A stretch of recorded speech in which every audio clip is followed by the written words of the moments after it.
Hello friends, TNPSC எக்ஸாமுக்கு தயாராகிற எல்லோருமே first செய்ய வேண்டிய விஷயம் என்னென்னா ஓடிஆர் எனப்படும் one time registration ID create பண்ணுறது தான். இந்த ஐடி எப்படி கிரியேட் பண்ணுறது, இதுக்கு என்னென்ன டாக்குமெண்ட்ஸ் எல்லாம் வேணும், இதுக்கு பேமெண்ட் எவ்வளவு, இந்த பேமெண்ட் எப்படி பே பண்ணுறது அப்படிங்கிற டவுட்ஸ் இருக்கும். இதுக்காகவே டிஎன்பிஎஸ்சி ஓடிஆர் பதிவு பண்ணுறதை பற்றி முழுமையான டெமோ வீடியோ ஸ்டெப் பை ஸ்டெப்பாக நான் இதில் கொடுக்குறேன்.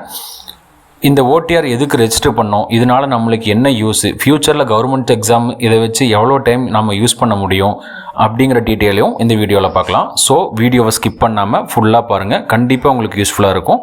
அதுக்கு முன்னாடி நீங்கள் நம்ம சேனலுக்கு புதுசாக இருந்தால் நம்ம சேனலை மறக்காமல் சப்ஸ்கிரைப் பண்ணி வச்சுக்கோங்க. நீங்கள் ஐடி கிரியேட் பண்ணுறதுக்கு ஃபஸ்ட்டு இந்த வெப்சைட்டுக்குள்ளே வந்துங்க, tnpsc.gov.in.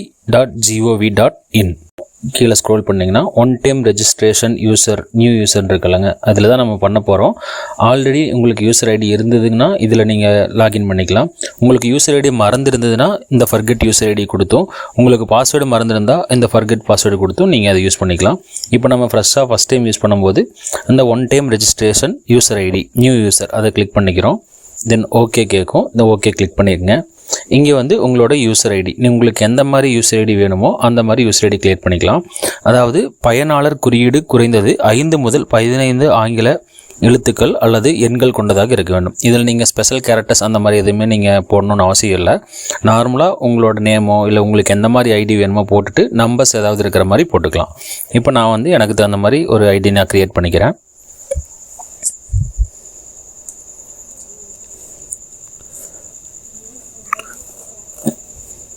பண்ணிவிட்டு கீழே வந்து கேப்சா பார்த்தீங்கன்னா ஒரு மேத்தமெட்டிக்ஸ் மாதிரி கொடுத்துருப்பாங்க. ஸோ இது ரெண்டும் மேக்ஸிமம் டோட்டல் போட்டு இங்கே போட்டுருங்க. போட்டுட்டு பயனாளர் குறியீடு உள்ளதா, உங்களுக்கு இந்த வந்து யூசர் ஐடி அவைலபிள் இருக்கா இல்லையான்னு கன்ஃபார்ம் பண்ணிக்கலாம் நீங்கள் இப்போவே.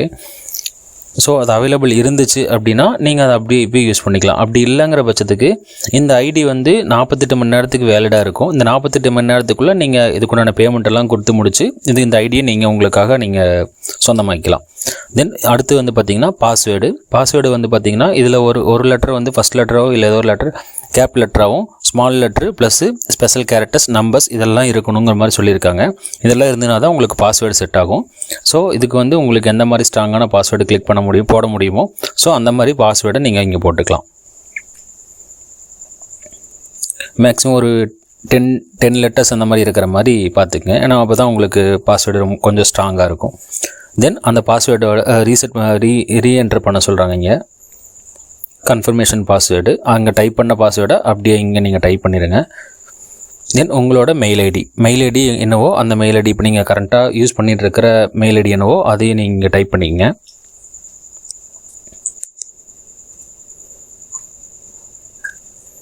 தென் கன்ஃபர்மேஷன் மெயில் ஐடி, அதே மெயில் ஐடியை இந்த இடத்துல மறுபடியும் நீங்கள் என்டர் பண்ணுற மாதிரி இருக்கும்.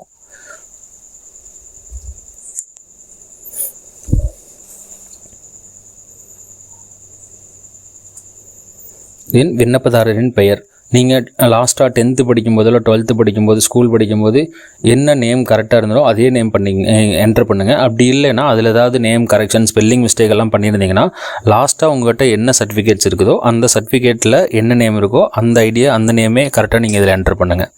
இப்போ எங்கள்கிட்ட 10th 12thலாம் சேம் அதே நேம் தான் இருக்குது, அதில் எந்த ஒரு கரெக்ஷனும் இல்லாதனால ஸோ நான் 10th 12th இருந்த அதே நேம் இங்கே என்டர் பண்ணிக்கிறேன். ப்ளஸ் உங்களோட இன்சியல் வந்து தனியாக இங்கே டைப் பண்ணுற மாதிரி இருக்கும். தென் உங்களோட காண்டாக்ட் நம்பர், உங்கள் காண்டாக்ட் நம்பர் என்னவோ இப்போ கரண்ட்டாக யூஸ் பண்ணிட்டு இருக்கிற காண்டாக்ட் நம்பரே கொடுத்துக்குங்க. தென் ஓடிபி வெரிஃபிகேஷன் பண்ணுற மாதிரி இருக்கும். ஸோ ஓடிபியை அனுப்புவதன் மூலம் சரிப்பாக இருக்கும். இதை கொடுத்துட்டிங்கன்னா இந்த நம்பருக்கு வந்துட்டு ஓடிபி அனுப்பலாமான்னு கேட்குது, நீங்கள் ஆம் கிளிக் பண்ணிக்கோங்க. உங்களுக்கு ஒரு மேக்ஸிமம் ஓடிபி வந்துடும். உடனே வந்ததையுமே அந்த ஓடிபி இங்கே போட்டு நீங்கள் அதை கன்ஃபார்ம் பண்ணிக்கணும்.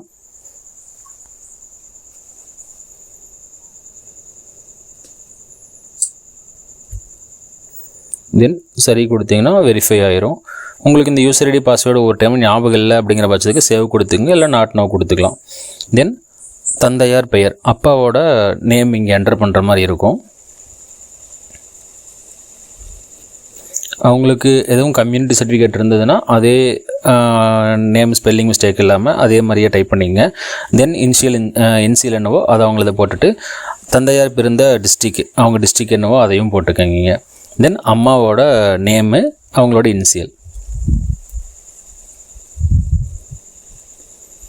தென் உங்களோட டேட் ஆஃப் பர்த் கரெக்டாக அதை என்ன டேட் ஆஃப் பர்த்து உங்களுக்கு ஆதாரில் என்ன ப்ரூஃபில் 10th மார்க் ஷீட்டு இதில் என்ன டேட் ஆஃப் பர்த் இருக்கோ அதை கரெக்டாக மிஸ்டேக் இல்லாமல் போட்டுங்க. 2வது வேணாலும் கரெக்ஷன் பண்ணிக்கலாம், இருந்தாலும் இங்கே நம்ம கரெக்டாக போட்டுக்கலாம். இது கன்ஃபார்ம் பண்ணிக்குவா, உங்களுக்கு இது உறுதிப்படுத்தலுக்காக கேட்டது. நீங்கள் ஆம் கொடுத்துங்க, கரெக்டாக போட்டிருந்தீங்கன்னா. தென் உங்களோட டிஸ்ட்ரிக்கு என்னவோ அதை போட்டுங்க.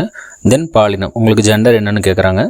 மேல்னா மேல், ஃபீமேல்னா ஃபீமேல். நான் இப்போ வந்து ஃபீமேலுக்காக ஐடி க்ரியேட் பண்ணுறேன். ஸோ ஃபீமேல் க்ரியேட் பண்ணிக்கிறேன், செலக்ட் பண்ணிக்கிறேன். மதம், நீங்கள் என்ன ரிலீஜனில் வரீங்கன்னு கேட்டிருக்காங்க. நான் ஹிந்து செலக்ட் பண்ணிக்கிறேன். தேசியம் வந்து சிட்டிசன் ஆஃப் இந்தியா கொடுத்துக்கிறேன். தென் இங்கே கம்யூனிட்டி வந்து பார்த்திங்கன்னா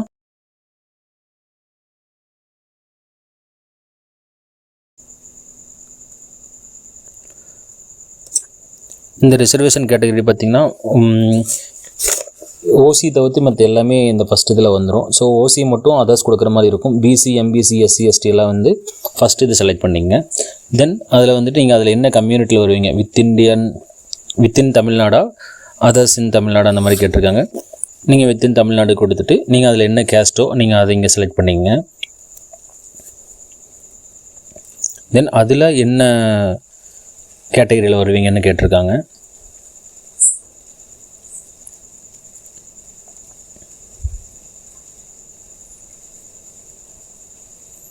தென் உங்களோட கம்யூனிட்டி என்னவோ அதை நீங்கள் இங்கே கரெக்டாக செலக்ட் பண்ணிக்கங்க. உங்களுக்கு கம்யூனிட்டி சர்டிஃபிகேட் இருக்குல்லங்க, அது வந்து வழங்கப்பட்ட மாவட்டம் எந்த டிஸ்ட்ரிக்ட்லேருந்து கொடுத்துருக்காங்கங்கிறத செலக்ட் பண்ணிங்க. தென் அதோட வட்டம், அந்த தாலுக்கு எந்த தாலுக்குலேருந்து கொடுத்துருக்காங்க அப்படிங்கிறதையும் நீங்கள் செலக்ட் பண்ணிக்கங்க. தென் அது உங்களுக்கு யார் ப்ரொவைட் பண்ணாங்க அப்படிங்கிறது கேட்டிருக்காங்க. மேக்ஸிமம் ஜோனல் டெப்டி தாசில்தார் தான் இருக்கும். ஸோ அது உங்களுக்கு என்ன சர்டிஃபிகேட்டில் என்ன இருக்கோ அதை நீங்கள் அங்கே செலக்ட் பண்ணிங்க. தென் உங்களோட சான்றிதழ் நம்பர், சர்டிஃபிகேட்டோட நம்பர் இருக்கும் கீழே, அந்த இதை பார்த்து நீங்கள் அப்படியே இங்கே டைப் பண்ணிங்க.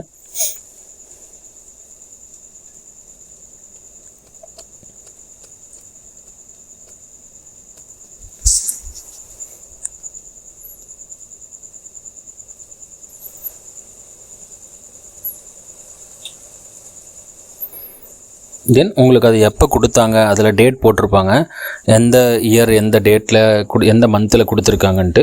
ஸோ உங்களுக்கு எந்த மந்தில் நீங்கள் அதை வாங்கினீங்களோ, எந்த இயரில் வாங்கினீங்களோ அதை இங்கே டைப் பண்ணிங்க. போட்டு சேமி மற்றும் தொடர்ந்து இருக்குல்ல, நீங்கள் இதை வந்து கன்ஃபார்ம் சேவ் பண்ணிவிட்டு அடுத்த ஸ்டேஜுக்கு நீங்கள் கன்டினியூ பண்ணலான்னு சொல்லி கேட்குது. தென் அடுத்த பேஜில் பார்த்தீங்கன்னா நீங்கள் எஸ்எஸ்எல்சி இல்லை 8th இல்லை எஸ்எஸ்எல்சி லாஸ்ட்டாக படித்த ஸ்கூலோட மார்க் ஷீட்டில் இருக்கிற டீட்டெயில்ஸ் இங்கே ஃபில் பண்ணுற மாதிரி இருக்கும். உங்களுக்கு அதில் இருக்கிற ரெஜிஸ்ட்ரேஷன் நம்பர் இருக்கும், அந்த ரெஜிஸ்ட்ரேஷன் நம்பர் நீங்கள் இங்கே ஃபில் பண்ணுற மாதிரி இருக்கும்.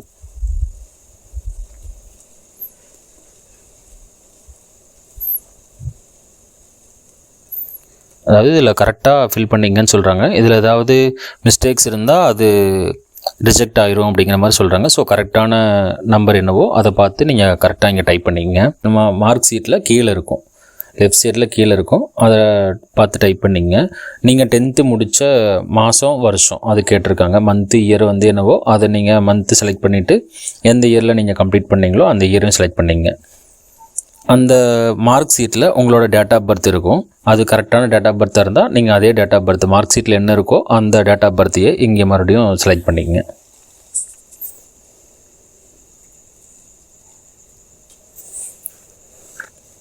தென் கல்வி குழுமம், நீங்கள் என்ன போர்டில் படித்தீங்க அப்படின்னு சொல்லிட்டு கேட்டிருக்காங்க. மெட்ரிகுலேஷனா, சிபிஎஸ்சியா, ஸ்டேட் போர்டா என்னதுன்னு கேட்டிருக்காங்க. இவங்க வந்து state board, so state board select பண்ணிக்கிறேன்.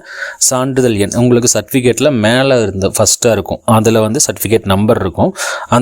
அந்த நம்பர் பார்த்து நீங்கள் இங்கே டைப் பண்ணிக்கங்க. தென் நீங்கள் என்ன பயிற்று மொழி, நீங்கள் என்ன லாங்குவேஜில் படித்தீங்க என்ன இதுலன்னு கேட்டிருக்காங்க. நீங்கள் தமிழ்னா தமிழ், இங்கிலீஷ்னா இங்கிலீஷ் செலக்ட் பண்ணிக்கலாம். தென் அதுக்கப்புறம் உங்களோட அட்ரஸ் டீட்டெயில்ஸ் ஃபில் பண்ணுற மாதிரி இருக்கும். நீங்கள் வந்து இங்கே டோர் நம்பர், என்ன பிளாட்டில் வருவீங்க, அப்பார்ட்மெண்ட்டு, ஸ்ட்ரீட்டு, அதெல்லாம் இங்கே ஃபில் பண்ணுற மாதிரி இருக்கும்.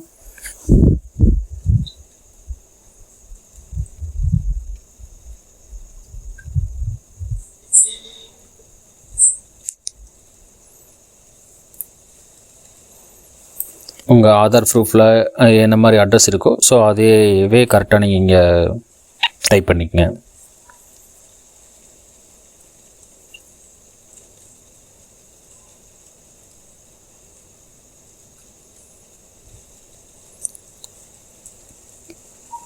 தென் உங்களோட வில்லேஜ் டவுன் நீங்கள் ரெண்டுமே இங்கே டைப் பண்ணிக்கலாம். அது உங்கள் வில்லேஜ் உங்கள் தாலுக்குமே இங்கே டைப் பண்ணிக்கலாம். தென் மாநிலம் நீங்கள் என்ன ஸ்டேட்டில் வருவீங்கன்னு கேட்டிருக்காங்க. ஸோ நம்ம தமிழ்நாடு. அதுக்கப்புறம் என்ன டிஸ்ட்ரிக்ட்னு கேட்டிருக்காங்க. நம்ம கோயம்புத்தூர். ஸோ நாங்கள் கோயம்புத்தூர் கொடுத்துக்குறோம். உங்களோட பின்கோடு என்னவோ அந்த பின்கோடை இங்கே போட்டுக்குங்க. தென் இதே தான் இப்போவும் நீங்கள் அப்போ இருக்கும்போது இருந்த அட்ரஸில் தான் இப்போவும் இருக்கிறீங்கிற பட்சத்துக்கு நிரந்தர முகவரின்னு இருக்குது பார்த்தீங்களா, அந்த இடத்துல வந்து நீங்கள் அந்த பாக்ஸை வந்து டிக் கொடுத்துக்குங்க. ஸோ இங்கே நீங்கள் டிக் கொடுத்தாலே ஆட்டோமேட்டிக்காக சேமுங்கிறதுனால இங்கே வந்துடும். இதில் ஏதாவது கரெக்ஷன் பண்ணால் நீங்கள் முந்தைய போயிட்டு அதாவது ப்ரீவியஸ் போய் நீங்கள் அதில் ஏதாவது கரெக்ஷன் பண்ணுறதுனா பண்ணிட்டு வந்துக்கலாம். ஒரு டைம் எதுக்கும் கன்ஃபார்ம் பண்ணிவிட்டு தென் சேமி மற்றும் தொடர் கிளிக் பண்ணுங்கள். தென் சேவ் ஆகிட்டு உங்களுக்கு அடுத்த பேஜ் வந்திருக்கும். இங்கே வந்து பார்த்திங்கன்னா உங்களோட ஃபோட்டோ மற்றும் சிக்னேச்சர் வந்து இங்கே நீங்கள் அப்லோட் பண்ணுற மாதிரி இருக்கும். ஃபோட்டோக்கு வந்து பார்த்திங்கன்னா அதில் இருக்கிற என்ன டீட்டெயில் கொடுத்துருக்கு, என்ன சைஸ் கொடுத்துருக்காங்களோ அந்த சைஸே நீங்கள் கொடுக்குற மாதிரி இருக்கும். அதில் மேக்ஸிமம் பார்த்திங்கன்னா 170 × 130 பிக்சலும் இல்லை ஹைட்டு வந்து என்ன சைஸ் கொடுத்துருக்காங்களோ அதே மாதிரி இருக்கணும். நீங்கள் செல்ஃபி இல்லை கையில் ஃபோனில் எடுத்த ஃபோட்டோஸ் எல்லாம் நீங்கள் பதிவேற்றக்கூடாது. மூக்கு கண்ணாடி அணிபவராக இருப்பேன். கண்ணாடியில் பிரதிபலிப்பு எதுவும் அதாவது ரிஃப்ளெக்ஷன் எதுவும் இல்லாமல் கண்ணு நல்லா தெரியணும்னு போட்டிருக்காங்க. ஃபோட்டோவில் காது ரெண்டும் வந்து கரெக்டாக தெரியணுங்கிற மாதிரி போட்டிருக்காங்க. தென் அதோட டீட்டெயில்ஸ் எல்லாம் போட்டிருக்காங்க, எந்த மாதிரி எடுத்துருக்கக்கூடாது எந்த மாதிரி எடுத்துருக்கணும்னு சொல்லிட்டு. அதே மாதிரி ஃபோட்டோ வந்து நீங்கள் சேவ் பண்ணும்போது ஜேபிஜியில் வந்து சேவ் பண்ண ஃபைலாக இருக்கணும். அந்த ஃபைலாக தான் இருந்தால் தான் நீங்கள் இங்கே அப்லோட் பண்ணணும். தென் சிக்னேச்சருக்கும் அதே மாதிரி தான் எந்த மாதிரி சிக்னேச்சர் எப்படி இருக்கணும் எடுக்கக்கூடாதுன்னு சொல்லி போட்டிருக்காங்க. அந்த ஃபோட்டோவோட சைஸ் வந்து பார்த்திங்கன்னா இந்த சென்டிமீட்டரில் இருக்கணும், 6 to 3 சென்டிமீட்டரில் இருக்கணும், 225 × 115 பிக்சலில் இருக்கணும்னு சொல்லி போட்டிருக்காங்க. நீங்கள் வந்து பிளாக் இங்க்கு இல்லை ப்ளூ இங்கில் வந்துட்டு நீங்கள் சைன் பண்ணி அதை எடுத்து போட்ட மாதிரி இருக்கணும். அதோட சைஸு என்ன சைஸில் இருக்கணும்னு சொல்லி போட்டிருக்காங்க. அந்த ஃபைலும் பார்த்திங்கன்னா ஜேபிஜி ஃபைலாக தான் இருக்கணும். லெட்டர்ஸ் பார்த்திங்கன்னா தனித்தனி லெட்டராக இல்லாமல் ஒரு சிக்னேச்சர் சைன் பண்ணுற மாதிரி அதாவது ஒட்டெழுத்தில் தான் இருக்கணும். நீங்கள் தனித்தனி எழுத்து இருந்தால் வந்துட்டு நாங்கள் அக்செப்ட் பண்ணிக்க மாட்டோம் அப்படின்னு சொல்லியிருக்காங்க. ஜாயின் லெட்டராக தான் இருக்கணுங்கிற மாதிரி சொல்லியிருக்காங்க. இதுக்கு வந்து ஈஸியாக இந்த சைஸ் இதெல்லாம் கன்வெர்ட் பண்ணுறதுக்கு பார்த்திங்கன்னா டிஎன்பிஎஸ்சி ஃபோட்டோ கன்வெர்ட்டர் அதாவது கம்ப்ரஸர்னு சொல்லிட்டு ஒரு வெப்சைட்டே இருக்குது. அங்கே போனீங்கன்னா இந்த டிஎன்பிஎஸ்சிக்காகவே ஒரு வெப்சைட்டே இருக்குது. அந்த ஃபோட்டோ சிக்னேச்சர் இதெல்லாம் கம்ப்ரஸ் பண்ணிக்கிறதுக்காக. ஸோ நீங்கள் இங்கே போயிட்டு ஈஸியாக நீங்கள் கம்ப்ரஸ் பண்ணிக்கலாம். கிளிக் பண்ணிட்டு உங்களோட ஃபோட்டோ வந்துட்டு நீங்கள் ஃபஸ்ட்டு அப்லோட் பண்ணுற மாதிரி இருக்கும். உங்களோட நேம் என்னவோ அந்த நேம் கொடுத்துக்குங்க. தென் அந்த லாஸ்ட்டாக எடுத்த ஃபோட்டோ எப்போ எடுத்தீங்களோ அந்த டேட்டை வந்து கீழே மென்ஷன் பண்ணுற மாதிரி இருக்கும். கொடுத்துட்டு ஜேபிஜி நீங்கள் ப்ராசஸ் ஃபோட்டோன்னு கொடுத்தீங்கன்னா ஆட்டோமேட்டிக்காக அந்த ஃபோட்டோ வந்து ப்ராசஸ் ஆகிக்கும். தென் அதே மாதிரி தான் சிக்னேச்சருக்கும் பார்த்தீங்கன்னா நம்மளுக்கு இதுலேயே வந்து பார்த்திங்கன்னா சைடில் இருக்குது பார்த்திங்கன்னா சிக்னேச்சர் கம்ப்ரஷன் சொல்லிட்டுருக்கு. அதை கிளிக் பண்ணிவிட்டு உங்களோட நார்மலாக ஒரு பேப்பரில் உங்களோட சைன் பண்ணிவிட்டு அதை ஃபோட்டோ எடுத்து நீங்கள் அப்லோட் பண்ணிவிட்டு அந்த சைனை வந்து நீங்கள் இங்கே கம்ப்ரஸ் பண்ணி அந்த சைஸுக்காக ஆட்டோமேட்டிக்காக கன்வெர்ட் ஆகி வந்துடும். அதை நீங்கள் இங்கே அப்லோட் பண்ணிக்கலாம். அப்படி இல்லைனா சேமி மற்றும் தொடர் கொடுத்திங்கன்னா உங்களுக்கு அந்த பேஜுக்கு சேவ் ஆகிட்டு அடுத்த பேஜ் உங்களுக்கு ஓப்பன் ஆகிக்கும். அதாவது மேக்ஸிமம் உங்களுக்கு ப்ராசஸ் ஃபுல்லுமே முடிஞ்ச மாதிரி தான். இப்போது உங்களோட டீட்டெயில்ஸ் எல்லாமே இதில் வந்திருக்கும். நீங்கள் டைப் பண்ணது இது எல்லாமே கரெக்டாக இருக்கா, சர்டிஃபிகேட் டீட்டெயில்ஸு சீரியல் நம்பரு எல்லாமே கரெக்டாக இருக்கான்னு ஒரு டைம் பார்த்துட்டு இங்கே வந்து டிக் பாக்ஸ் இருக்குது பார்த்தீங்களா, அந்த டிக் பாக்ஸை டிக் கொடுத்துட்டு சேமி மற்றும் தொடர் கொடுத்துக்குங்க. நான் ஒரு முறை நிரந்தர பதிவில் ஓடிஆரில் வந்துட்டு ஒரு டைம் பண்ணால் அதுக்கப்புறம் இதிலும் சேஞ்ச் பண்ணிக்கலாம் அப்படிங்கிற மாதிரியும் சொல்லியிருக்காங்க. இதெல்லாம் உங்களுக்கு ஒரு டைம் படித்து பார்த்துட்டு ஓகேனா ஓகே சரி கொடுத்துக்கலாம். வந்து க்ரியேட் ஆகிருக்கும். உங்களோட மெயில் ஐடி பாஸ்வேர்டு எல்லாமே இருக்கும். இதை வந்து நீங்கள் பிரிண்ட் அவுட் எடுத்து வச்சுக்கணுன்ட்டு இல்லை, உங்களோட ஐடி பாஸ்வேர்டு மட்டும் மறக்காமல் நோட் பண்ணி வச்சிட்டிங்கன்னா ஓகே. தென் இதுக்கப்புறம் வந்து நீங்கள் வந்து பேமெண்ட் பண்ணுற மாதிரி இருக்கும். தென் கீழே பார்த்தீங்கன்னா கட்டணம் செலுத்தவும் தொடரும் இருக்குது பார்த்தீங்களா. ஸோ அந்த பேஜ் கிளிக் பண்ணிக்கங்க. அந்த பேஜ் கிளிக் பண்ணிங்கன்னா இதுக்கு நீங்கள் 150 ரூபா 150 வந்து பே பண்ணுற மாதிரி இருக்கும்.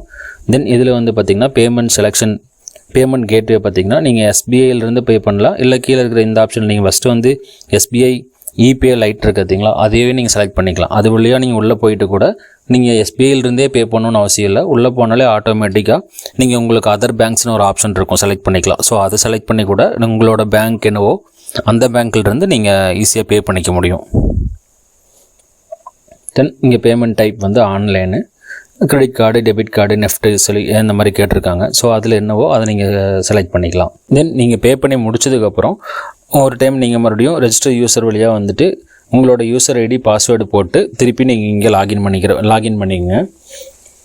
இதில் வந்து பார்த்திங்கன்னா புதிய பதிவு செய்க, ஆல்ரெடி ரெஜிஸ்டர் பண்ணுறீங்களா, ரெஜிஸ்டர் பண்ண போகிறீங்களா, இல்லை ஆல்ரெடி ரெஜிஸ்டர் பண்ணுவாங்களான்னு கேட்குது. ஆல்ரெடி நம்ம ரெஜிஸ்டர் பண்ணதுனால உங்களோட யூசர் நேம் பாஸ்வேர்ட் நான் அங்கே அப்போ ஆல்ரெடி சேவ் பண்ணி வச்சதுனால இங்கே ஆட்டோமேட்டிக்காக எனக்கு காட்டுது. ஸோ நீங்கள் வந்து உங்களோட யூசர் நேம் பாஸ்வேர்டு இங்கே மேனுவலாக டைப் பண்ணி கீழே கேப்சா பார்த்தீங்கன்னா அது ரெண்டையும் டோட்டல் போட்டு போடுற மாதிரி இருக்கும். அது போட்டு லாகின் பண்ணதையுமே பார்த்தீங்கன்னா உங்களுக்கு அடுத்த ஒரு பேஜ் ஓப்பன் ஆகும். அதில் வந்து பார்த்திங்கன்னா உங்களோட ஆதார் வந்து நீங்கள் இங்கே அப்டேட் பண்ணுற மாதிரி இருக்கும். அதாவது உங்களோட கான்டாக்ட் நம்பர் வந்துட்டு உங்கள் ஆதார் கூட லிங்காக இருக்கணும். உங்களுக்கு நீங்கள் ஆதார் கான்டாக்ட் நம்பர் டீட்டெயில்ஸ் எல்லாம் கொடுத்து மறுபடியும் ஒரு டைம் நீங்கள் ஓடிபி வெரிஃபை பண்ணுற மாதிரி இருக்கும்.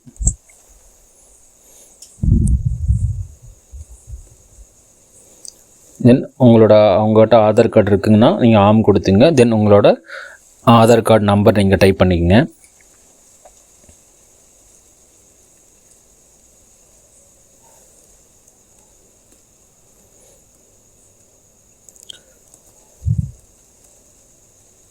உங்கள் ஆதார் கார்டில் நேம் என்ன இருக்கோ அதே நேம் அதில் இருக்கிற மாதிரியே அப்படியே இங்கே டைப் பண்ணிடுங்க. தென் ஓடிஆரில் விண்ணப்பதாரரின் பெயர் என்ன இருக்கோ அது இங்கே ஆட்டோமேட்டிக்காக வந்திருக்கும்.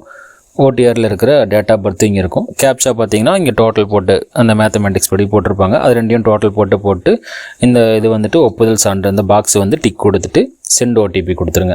சென்ட் ஓடிபி கொடுத்தீங்கன்னா உங்களுக்கு ஆதாரில் வந்துட்டு உங்களுக்கு மொபைல் நம்பர் கொடுத்துருப்பீங்களா, அந்த நம்பருக்கு ஒரு ஓடிபி போகும். அந்த ஓடிபி நீங்கள் இங்கே டைப் பண்ணி வெரிஃபை பண்ணிங்கன்னா ஓகே. இந்த இதுலேயே உங்களுக்கு வந்துட்டு ஆதார் ஓடிபி வெரிஃபிகேஷன் வந்து உங்களுக்கு கம்ப்ளீட் ஆகிரும். தென் இதில் வந்து பார்த்திங்கன்னா ஒரு இது எக்ஸாம் டைமில் இதெல்லாம் ட்ரை பண்ணாமல் இப்போவே ஃப்ரீ டைம்லேயே உங்களுக்கு அந்த ஓடிஆர்லாம் க்ரியேட் பண்ணுறதெல்லாம் பண்ணி வச்சுங்க. ஏன்னா அந்த லாஸ்ட் டைமில் பார்த்திங்கன்னா உங்களுக்கு சர்வர் இஷ்யூ வரக்கு நிறையவே சான்சஸ் இருக்குது. இந்த ஓடிஆர் வந்துட்டு நம்ம ஒரு டைம் க்ரியேட் பண்ணிட்டா பிசி, எம்பிசி இவங்கெல்லாம் பார்த்திங்கன்னா 3 டைம் இதை யூஸ் பண்ணி எக்ஸாம் எழுதிக்கலாம். இது வந்து வேலிடிட்டி பார்த்திங்கன்னா 5 இயர்ஸுக்கு நம்ம இது ரினியூல் பண்ண வேண்டியதில்லை. 5 இயர்ஸ்க்கு அப்புறம் நம்ம ரினியூல் பண்ணால் போதும். எஸ்சி எஸ்டி பார்த்தீங்கன்னா ஒரு டைம் இந்த ஓடிஆர் க்ரியேட் பண்ணிட்டாங்கன்னா உங்களுக்கு லைஃப் டைம் நீங்கள் இதை வச்சு நீங்கள் டிஎன்பிசி எக்ஸாம்ஸ் எல்லாமே நீங்கள் ஈஸியாக எழுதிக்கலாம். ஸோ இது ரொம்ப யூஸ்ஃபுல்லாக இருக்கும். இது வந்து உங்களுக்கு டிஎன்பிசின்ட்டு இல்லை, கவர்மெண்ட் எக்ஸாம்ஸ் எல்லாமே எழுதுறதுக்கு வந்துட்டு இந்த ஓடிஆர் வந்து நீங்கள் இருந்துனா மட்டும்தான் இந்த எக்ஸாம்ஸ் எல்லாமே நீங்கள் அட்டன் பண்ண முடியும். ஸோ இதுக்கு வந்துட்டு ஓடிஆர் எப்படி க்ரியேட் பண்ணுறது, என்ன ப்ராசஸ்ஸு, எப்படி பேமெண்ட் பண்ணுறது எல்லாமே பார்த்தோம். ஸோ இந்த வீடியோ உங்களுக்கு ரொம்ப யூஸ்ஃபுல்லாக இருந்துச்சுன்னா நம்ம சேனலை சப்ஸ்கிரைப் பண்ணிங்க. இது போல் நிறைய வீடியோஸ் நம்ம சேனலில் வரப்போகுது. இது ரொம்பவே யூஸ்ஃபுல்லாக இருக்கும் பட்சத்தில் உங்கள் ஃப்ரெண்ட்ஸ் யாராவது கவர்மெண்ட் ஜாபுக்கு ட்ரை பண்ணிருந்தாலோ, டிஎன்பிசி குரூப் எக்ஸாமுக்கு ஏதாவது ட்ரை பண்ணிருந்தாலோ அவங்களுக்கும் இந்த வீடியோ அனுப்புங்க. நீங்கள் ஃப்ரெஷ்ஷாக இருந்தீங்கன்னா இந்த மாதிரி எப்படி க்ரியேட் பண்ணுறதுங்கிறத போட்டிருக்கேன். இதுக்கப்புறம் நம்ம எப்படி கவர்மெண்ட் எக்ஸாமுக்கெல்லாம் ட்ரை பண்ண போகிறோம், எப்படி அந்த நோட்டிஃபிகேஷன் வந்ததுக்கப்புறம் எப்படி அதுக்கெல்லாம் எக்ஸாமுக்கு எப்படி அப்ளை பண்ண போகிறோம், இது அந்த ப்ராசஸ் எல்லாமே நம்ம சேனலில் வீடியோவை போட போகிறோம்.